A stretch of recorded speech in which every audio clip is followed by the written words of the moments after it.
Right now, I'm challenging myself to see if I can make 128 Regulation H teams that are each different from one another over the course of 128 days. Why 128, you might ask? At the end of the 128 days, we're going to do something special where we battle every team against each other in a single elimination bracket to see which team emerges on top. There will be some competitively strong teams, there will be some gimmick teams, and there will be some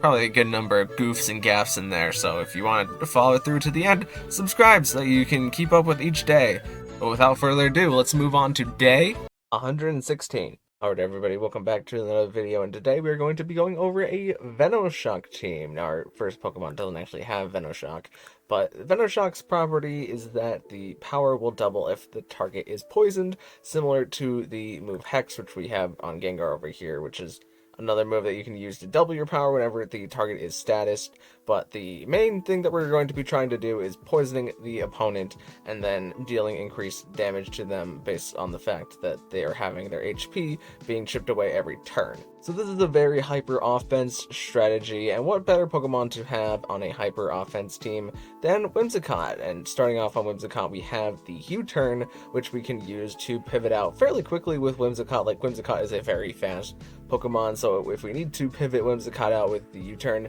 we can do so. And then we also have our Tailwind and our Sunny Day, which are going to be priority because of our Prankster ability. And then we just have the Dazzling Gleam for some consistent Fairy Chip into the opponent. And we have Mental Herb so that we can avoid other Pokemon that might go for like Prankster Taunt, for example, because our status moves are very important for our hyper offense strategy. And being Terra Ghost is also important for dodging a Fake Out every once in a while. Next up, we have Glimmora, and Glimmora is such an interesting new poison type for Generation 9 because it has the ability Toxic Debris, which means that the opponent's side will be poisoned whenever a physical attack lands into Glimmora. And the only way that we have to proc this on our team is with Whimsicott by clicking the side U-turn into Glimmora, which Whimsicott doesn't have a lot of attack, and usually when you're using U-turn, you just want to use it to like try and chip a Focus Sash. So because Whimsicott won't be doing very much damage into Glimmora, we can get off a layer of Toxic Debris pretty freely with that idea. But Glimmora itself also does some pretty decent damage, as we have obviously the Venoshock for whenever our opponents are poisoned,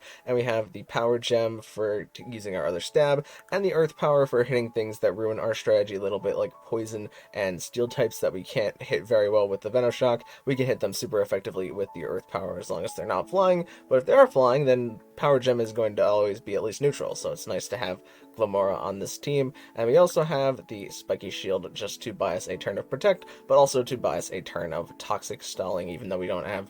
actually have any Toxic on this team, but it is kind of Toxic Stalling. I guess if you get up 2 layers of Toxic Debris by U-turning with Whimsicott and then the opponent attacks into Glimmora, you're technically Toxic Stalling, because 2 layers of Toxic Spikes gives you Toxic Poison. And then we have the Citrus Berry just so that we can get a little bit more health on Glimmora whenever it gets down low, and we're flying so that we can be immune to ground type moves mostly. Next up, we have Salazzle, and Salazzle is probably the most important Pokemon to have on a Venoshock team, just because it is a very, very fast Pokemon with its own Venoshock, and then we also have the Overheat, which is our other stab that we can use to try and eliminate Steel types very quickly. But we also have the Poison Gas, which is a spread move that causes both Pokemon on the field with 90% accuracy to be poisoned, except for Poison and Steel types who cannot be poisoned, except we have the Corrosion ability, which means that we can poison a Pokemon regardless of its type. So only Pokemon that have abilities that allow them to negate being status are going to be able to not be poisoned by Salazzle, which is not that many of them in the format. So because Salazzle is very fast, it's very nice to lead it with the Cover Cloak, because then we can also dodge Fake Outs or Electro Web forms of speed control, and then we can get the Poison Gas into both of our opponents to immediately start Veноshocking with our other poison types to get that increased damage. And there's really not a great defensive type for Salazzle because Salazzle is so frail, so I just decided to give it a Terra type of Poison to even further boost the Venoshock damage that Salazzle can get off. Next up, we're going to be including Velocum, and that's because, as you saw, we have Whimsicott's Sun for boosting the power of Salazzle's Overheat, but also so making it so that Glimmora takes much less Water-type damage, or also Salazzle takes less Water-type damage, but Salazzle's so frail it usually doesn't matter. But Blossom is one of the slower chlorophyll mons, so you don't see it as often, but it does help us out a bit more than some of the other chlorophyll mons because of our move diversity and the fact that we have Energy Ball as our stab move for some good damage, and also Moonblast, and then we also have the option to go for Weather Ball. Since we are using Sunny Day and Terra Fire, we can do a lot of fire type damage into the opponent to get rid of those steals, as we mentioned, to kind of can mitigate the strategy here a little bit. But we also have the Pollen Puff on Blossom that we can use to try and toss into one of our partners, which a lot of the Pokemon on this team are pretty frail, but because we are kind of toxic stalling, but if we can try and put some HP onto a Pokemon that can't really damage us, if it's like a redirector like Electabuzz, for example, and we click Pollen Puff into one of our own Pokemon, then we have a better chance of toxic stalling the tankier mons. And it's also just nice to have a bug attack, since we have so many poisons, we really do not want to be getting hit by Psychic type moves. Speaking of Psychic types though, we have Farigiraf here, mostly for the priority negation, but we can also go Terra Ground, Terra Blast, and then hit Steel types with the Ground type move, or we can just use Terra Blast as a normal move, since we have normal stab as a normal psychic type, and we also have the Psyshock. Since everything on this team is basically a special attacker, we have Psyshock for trying to deal physical damage into things, and then we also have the ally switch, which can allow us to buy a turn every once in a while. Whenever we have Farigiraf who's kind of tanky, or a Pokemon that's super frail, we can ally switch them so that Farigiraf takes the hit better than our frail mon, and we kind of have to play a mind game with our opponent at that point. But then we also have the safety goggles item on Farigiraf, so that we are not getting redirected by powder moves, but also so that we're not falling asleep with Farigiraf. And lastly on this team, we're going to be slotting in Gengar because I wanted a Ghost type so that we have another Pokemon that's immune to Fake Out, but also so that we have a Hexmon, as we talked about before. Since we're going to be trying to poison a lot of things, we can also get the increased damage on Hex if we can't go for Venoshock into them. And then Gengar is going to be Focus Sash so that we can always take at least one hit, and Gengar also has the Curse Body, which means that we can disable a Pokemon from using a move, hopefully a move that does a lot of damage into us, because then it would be easier to protect stall out for toxic stalling, and we can, chance by turns that way. And we just have the Sunny Day. Since Whimsicott was the only Sun user, I put Sunny Day on Gengar, so that way if we're taking a hit, we can Sunny Day, and then if we die, we can bring in something like Blossom or Salazzle that can much more benefit from the sun being up. And we're running Dark on Gengar just so that we can avoid Prankster Taunt, but also we were previously Ghost, which now that we're Dark, if we decide to Terrestrialize, we can resist Dark and Ghost, which is pretty alright. So yeah, that's the basic gist of the team. Let's get into some battles. Alright, so first up we have a battle against a Kamo'o Ursaluna Blood Moon Trick Room team, and usually Trick Room teams are the enemy of Hyper Offense team. This is because you really do not want them to get up Trick Room, because then all their slow Pokemon will be faster than all of your fast Pokemon. So to start off this match, we lead Gengar and Salazzle into their Electabuzz and Bronzong, and Electabuzz decides to redirect, not wanting Bronzong to probably take any Ghost type of damage there. But we get the Poison Gas and then the Hex into Electabuzz,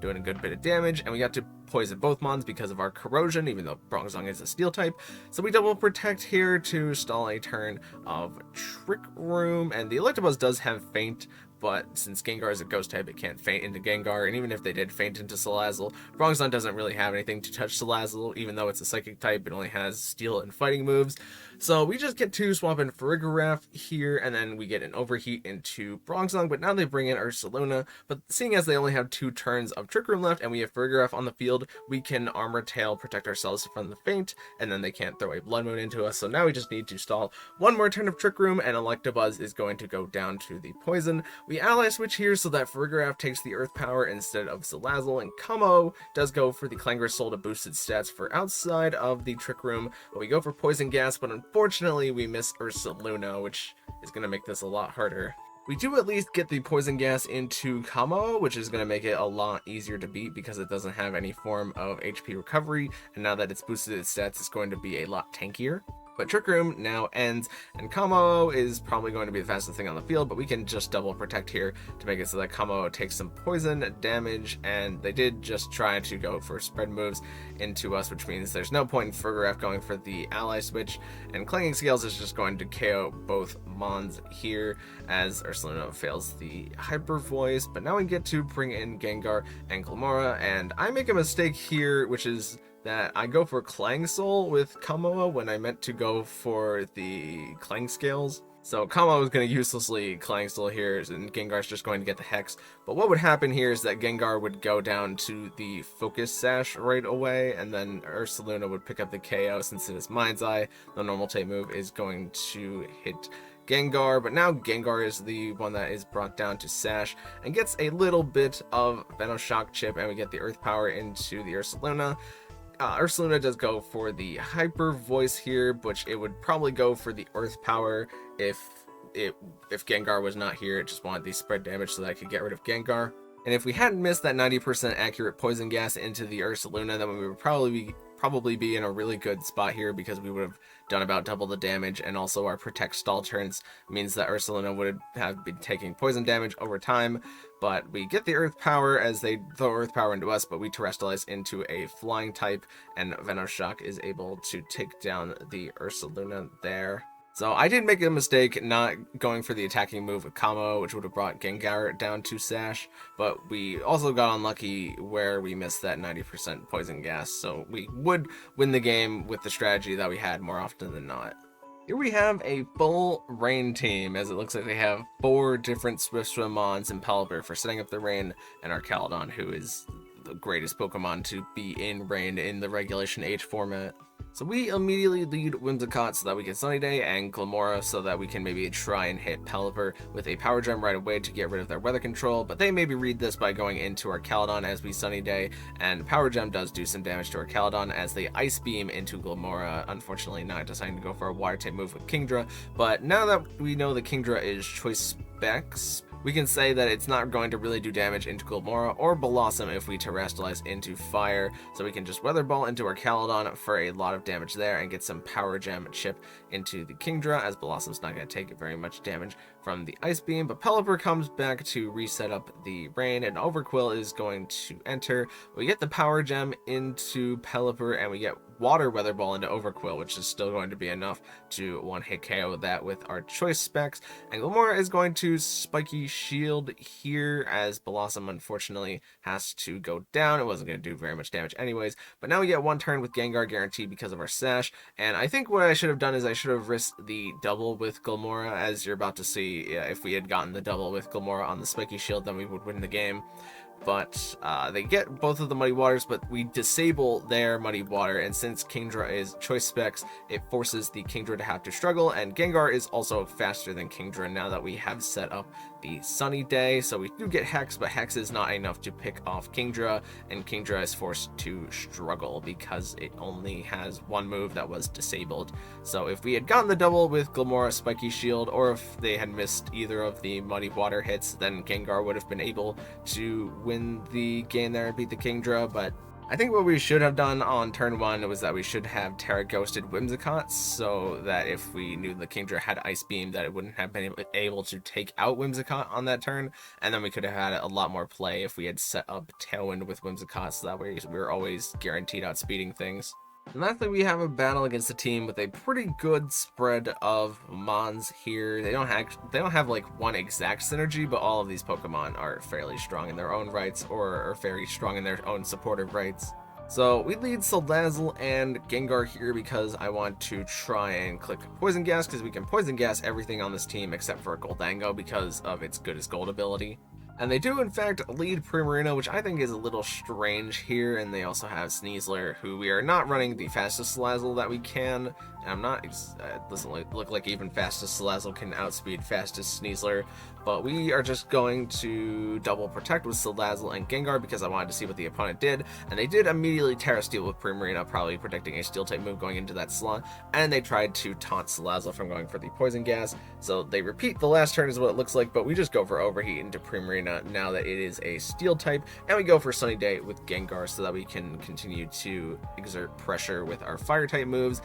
We swap out Salazzle so that we can get rid of the taunt, but also the special attack drop. And Sneasler does poison touch us, and we have safety goggles on the Amoonguss, so even if we weren't safety goggles, we wouldn't have gotten put to sleep there. But now we can bring Salazzle back to the field pretty safely as Gengar goes for Hex, and it does get a critical hit, which is sort of nice. It helps speed things up here. Gengar, unfortunately, is going to fall asleep, but now we bring back Farigiraf as Amoonguss goes for Rage Powder, and Amoonguss is just going to full-on take the overheat here as Gholdengo goes for the Shadow Ball and is able to take out Salazzle, which it would have been nice if we caught it on Farigiraf because of the normal typing, but now we can just bring in Blossom and we do an extraneous ally switch there just to get our Fire Weather Ball into Gholdengo and take it out there. So because the opponent lacked any form of weather, it was pretty safe for Gengar to set up that one Sunny Day, and then the one Sunny Day boosted the power of not only Salazzle's overheat into the Amoonguss, helping pick up that KO, but it also made sure that Blossom was able to outspeed the Gholdengo, and then we can click our Terrifier Weather Ball into it. So yeah, that was the Venoshock team, and as we saw, you really have to know your lines into what Pokemon you need to lead in order to run this team well, because as with all hyper offense teams, if you lead incorrectly, you're gonna lose fairly quickly, especially if you're not getting off your poison with Salazzle or getting up your toxic spikes with Glimmora, because then you don't have a way to poison the opponent, and a Pokemon like Gengar with only Hex and Venoshock is just gonna do less damage without the opponent being statused. But thank you guys so much for watching. If you liked it, maybe consider leaving a like on the video, and even consider subscribing, because both of those things help me out an absolute ton. I will see you in the next one. Thank you.